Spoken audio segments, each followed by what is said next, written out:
Vous vous tenez debout à l'entrée de la tente impériale ottomane par une froide matinée d'octobre 1553, dans les plaines d'Ereğli. Vous êtes un commandant des janissaires, chargé de la sécurité personnelle du sultan Soliman le Magnifique lors de cette campagne militaire en Perse. Autour de vous, 70 000 soldats ottomans campent dans un océan de tentes blanches qui s'étend jusqu'à l'horizon. L'armée attend les ordres pour marcher vers l'est. Mais aujourd'hui, il n'y aura pas de marche. Aujourd'hui, quelque chose de terrible va se passer à l'intérieur de cette tente. Quelque chose que vous verrez de vos propres yeux. Quelque chose qui transformera le sultan que l'histoire appelle le Magnifique en meurtrier de son propre fils. Dans quelques minutes, le prince Mustapha, héritier du trône ottoman, aimé de l'armée, admiré du peuple, entrera dans cette tente pour voir son père. Il a 38 ans. Il est intelligent, courageux, généreux. Les soldats l'appellent le vrai sultan. Ils disent qu'il sera meilleur que son père. Il ne sortira jamais vivant de cette tente. Et vous, commandant janissaire qui a juré loyauté au sultan, vous resterez immobile pendant que le prince meurt. Parce que tels sont vos ordres. Parce que refuser signifierait votre propre mort. Parce que vous êtes pris au piège entre l'honneur et l'obéissance. Avant d'aller plus loin, il y a quelque chose que vous devez comprendre sur Soliman le Magnifique. L'homme que l'Occident célèbre comme le plus grand sultan ottoman, le législateur, le mécène des arts, le conquérant brillant.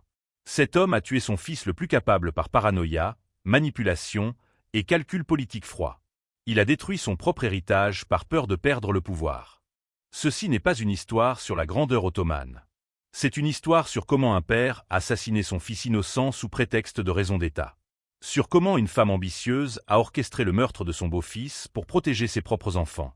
Sur comment 70 000 soldats ont regardé leur prince préféré être tué et n'ont rien fait pour l'arrêter. La vraie question n'est pas de savoir si Soliman était un grand sultan.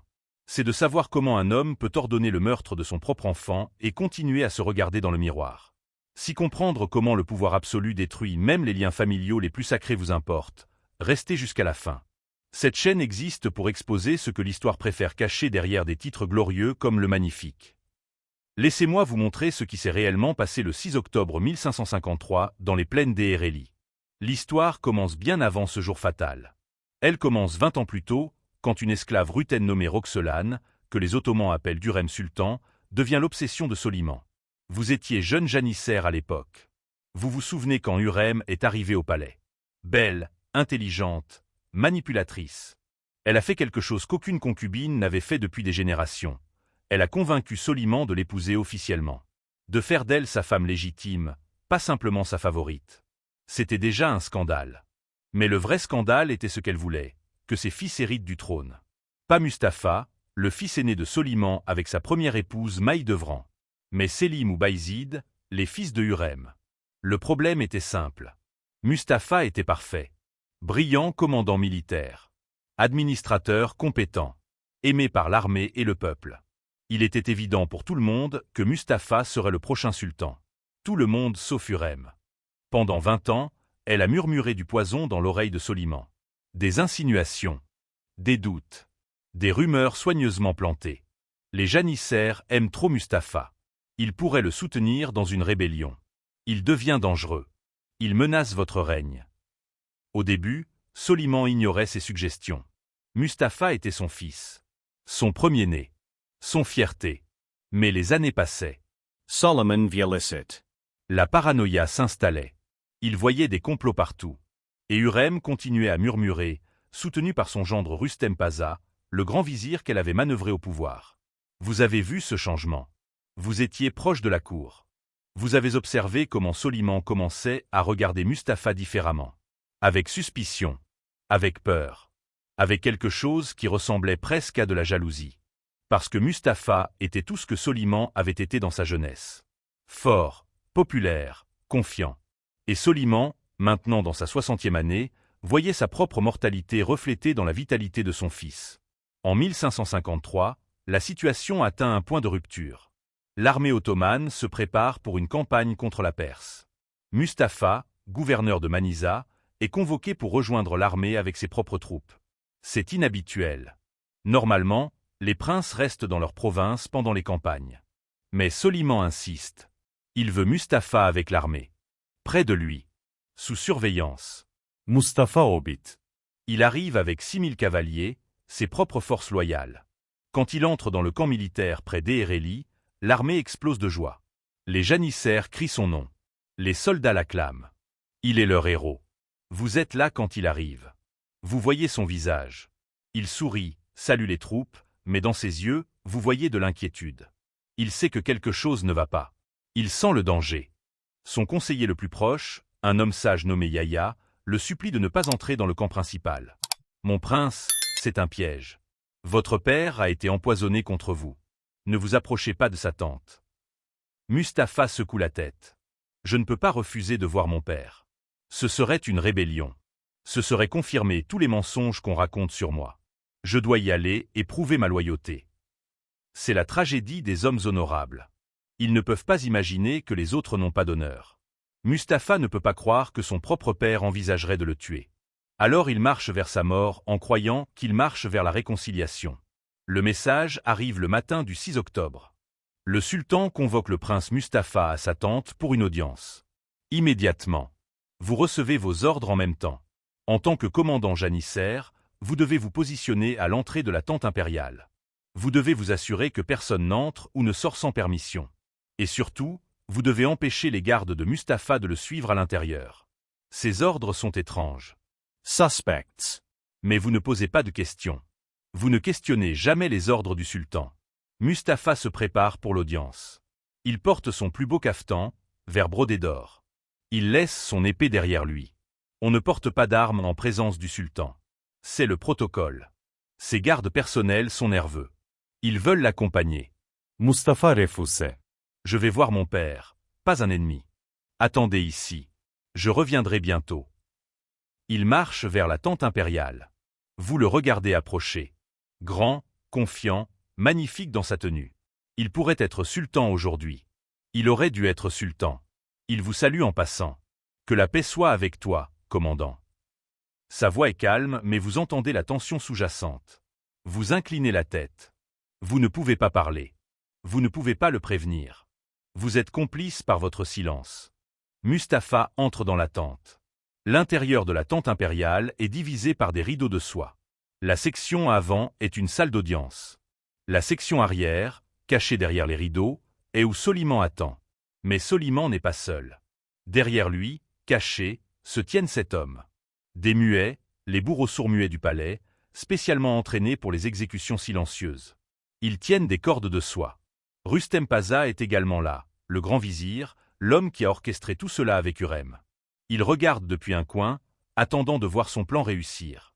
Mustapha entre dans la section avant de la tente. Il s'incline respectueusement. « Mon père, le sultan, j'arrive à votre convocation. » Silence. Puis une voix derrière les rideaux. La voix de Soliman, vieille maintenant, fatiguée. « Approche, mon fils. » Mustapha avance vers les rideaux. Il est à 3 pas quand il s'ouvre brusquement. Les 7 muets se précipitent sur lui.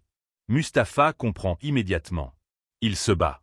Malgré l'absence d'armes, malgré la surprise, il se bat comme le guerrier qu'il est. Il frappe le premier muet, le jetant à terre. Il saisit le bras du deuxième, le tord. Mais 7 contre 1, c'est impossible. Il le submerge. Le force à genoux. Passe la corde de soie autour de son cou. Dehors, vous entendez les bruits de lutte. Les cris étouffés. Le chaos contrôlé d'un meurtre en cours. Les gardes de Mustapha entendent aussi. Ils se précipitent vers la tente. Vous bloquez l'entrée avec vos janissaires. Personne n'entre. Ordre du sultan. Il tue notre prince, crie l'un des gardes. Personne n'entre, répétez-vous. Votre voix est morte. Vous êtes devenu une machine. Vous ne pensez pas à ce qui se passe à l'intérieur. Vous ne pouvez pas. À l'intérieur, Mustapha se bat toujours. Il a arraché la corde une fois. Brisé le nez d'un muet. Mais ils sont trop nombreux. Il le force à plat ventre. Enroule la corde à nouveau. Soliman regarde depuis derrière un rideau partiellement ouvert. Son propre fils, étouffé à mort devant lui. Les chroniqueurs ottomans disent que Soliman a hésité à ce moment. Qu'il a presque crié d'arrêter. Mais il ne l'a pas fait.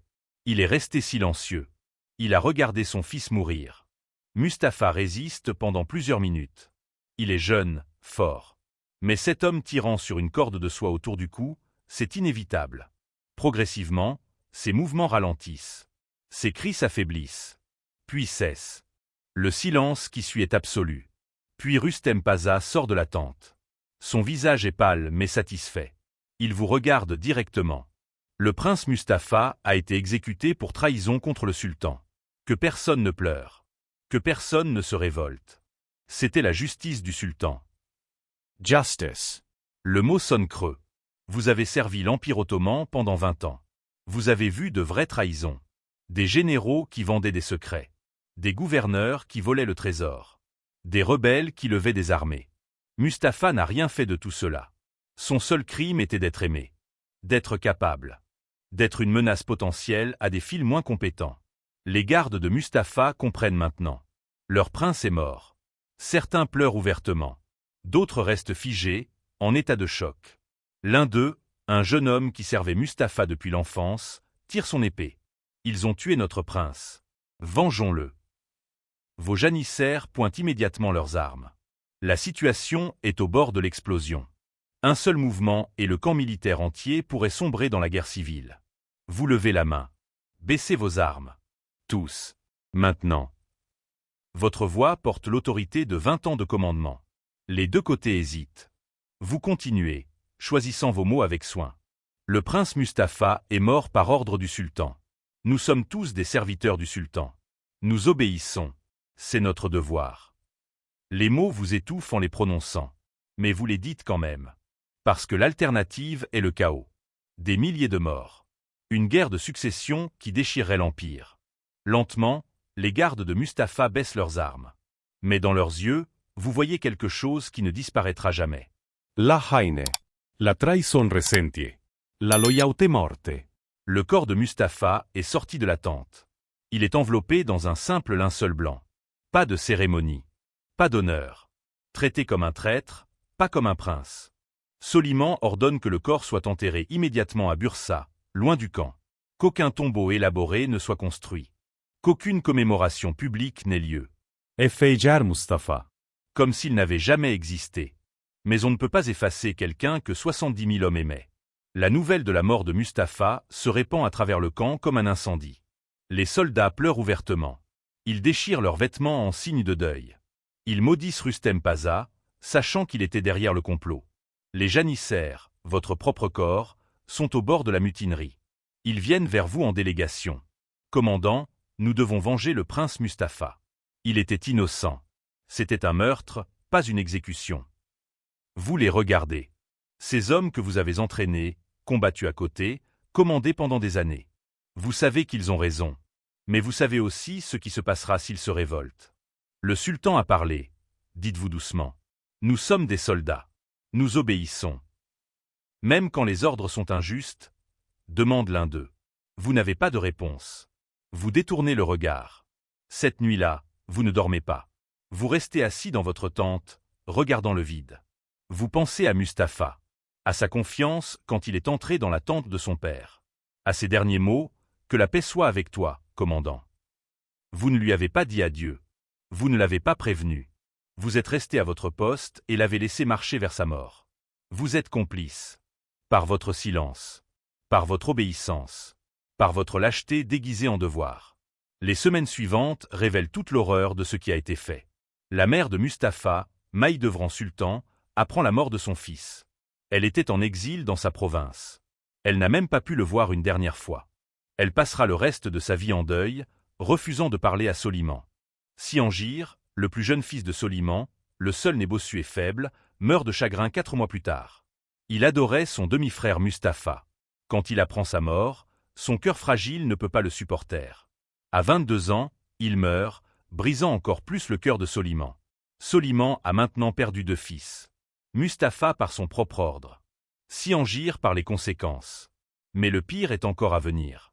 Les fils restants de Hürrem, Sélim et Bayezid, se battront pour le trône. En 1559, ils entreront en guerre civile ouverte. Bayezid perdra et sera exécuté avec ses 5 fils. Sélim, celui qui survivra et deviendra sultan, sera connu dans l'histoire comme Sélim l'ivrogne.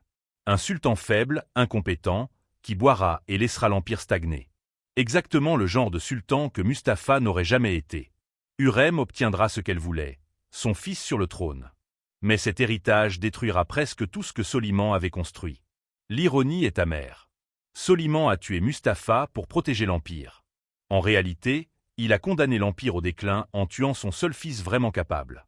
Les historiens ottomans ont tenté de justifier l'exécution de Mustapha.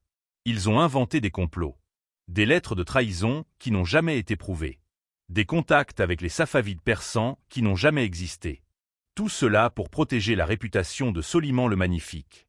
Pour transformer un fratricide motivé par la paranoïa et la manipulation en une nécessité d'état tragique mais justifiée. Mais vous étiez là. Vous savez la vérité. Mustapha est mort innocent.